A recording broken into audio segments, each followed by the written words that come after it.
Alhamdulillahirabbil alamin wa bihi nasta'inu ala umurid dunya waddin. Wassalatu wassalamu ala asyrafil anbiya'i wal mursalin wa ala alihi wa sahbihi ajma'in. Amma ba'd. Yang saya hormati para dewan juri dan seluruh penonton yang saya cintai dan saya banggakan. Pertama-tama, marilah kita panjatkan puji syukur kehadirat Allah Subhanahu wa Ta'ala yang telah memberikan limpahan rahmat dan hidayahnya kepada kita semua. Salawat dan salam semoga tetap tercurahkan kepada junjungan kita Nabi Muhammad Sallallahu Alaihi Wasallam. Hadirin yang saya hormati, pada kesempatan kali ini saya akan menyampaikan pidato yang berjudul Pemuda sebagai Agent of Change. Syekh Mustafa Al-Gulayaini dalam gubahan syairnya mengatakan, di tangan-tangan pemudalah terdapat urusan umat, dan di kaki-kaki pemudalah terdapat maju dan mundurnya umat. Soekarno pun dalam salah satu pidatonya menegaskan, berikanlah kepadaku 10 pemuda, maka akan kuguncangkan dunia.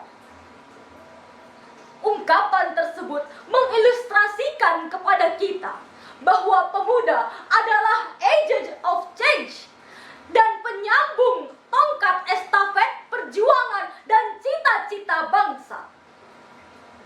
Sebagai contoh, bukankah sejarah mencatat ketika bangsa ini terhimpit oleh kekejaman penjajah, muncullah sosok perkumpulan pemuda yang terbukti mampu mengusir mereka dari negeri tercinta.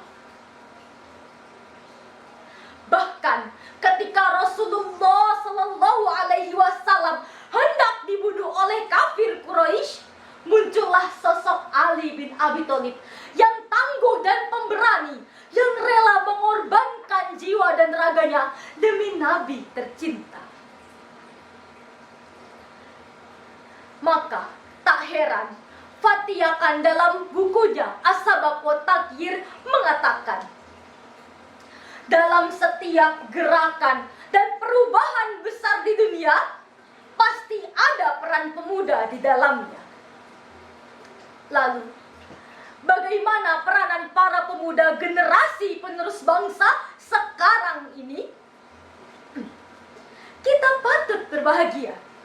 Tidak sedikit dari mereka yang giat menimba ilmu, menggali sains dan teknologi, berprestasi di tingkat nasional maupun internasional dalam berbagai bidang, bahkan mampu menciptakan karya nyata yang berdaya guna untuk kepentingan negara. Namun, kita tidak mungkin menutup mata. Di sisi lain, tidak sedikit pemuda yang terjerumus ke dalam pergaulan bebas, seks bebas, berjudi, meminum minuman keras, bahkan narkoba. Pertanyaannya, apakah kita rela memberikan masa depan bangsa ini kepada para pemuda seperti itu? Tentu saja tidak. Lalu, apa yang harus kita lakukan untuk membentuk pemuda sebagai generasi penerus bangsa? Ada 3 langkah minimal yang harus kita lakukan. Langkah pertama, dengan menanamkan pendidikan agama kepada remaja dan pemuda sejak dini. Sebab agama adalah rem cakram dalam kehidupan dan filter dalam menentukan pilihan, sehingga para pemuda mampu memilih dan memilah mana yang hak, mana yang batil. Langkah kedua, para orang tua dituntut untuk mampu membentuk keluarga yang harmonis, dinamis, serta mampu mampu mendidik dan mengarahkan putra-putri tercinta. Pepatah Arab mengatakan, keluarga adalah sekolah pertama dan utama. Apabila disiapkan dengan baik, maka akan mampu membentuk pemuda yang tangguh dan berakhlak mulia.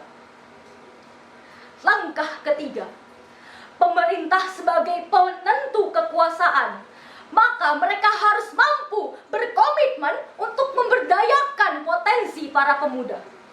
Dan yang tak kalah penting, mereka harus mampu melindungi para pemuda dari teknologi komunikasi maupun informasi yang mampu merusak watak dan karakter para pemuda. Jika langkah tersebut dapat terrealisasikan, maka saya yakin akan terbentuklah pemuda yang cerdas dan berkualitas. Dari pidato yang saya sampaikan, dapat disimpulkan bahwa pemuda merupakan agent of change. Maju dan mundurnya suatu bangsa bergantung pada pemudanya. Bila pemudanya kuat, maka bangsanya pun ikut tegak. Namun jika pemudanya lemah, maka bangsanya pun akan goyah. Demikianlah pidato yang dapat saya sampaikan. Terima kasih atas segala perhatian dan mohon maaf atas segala kekurangan. Wabillahi taufiq wal hidayah. Wassalamualaikum warahmatullahi wabarakatuh.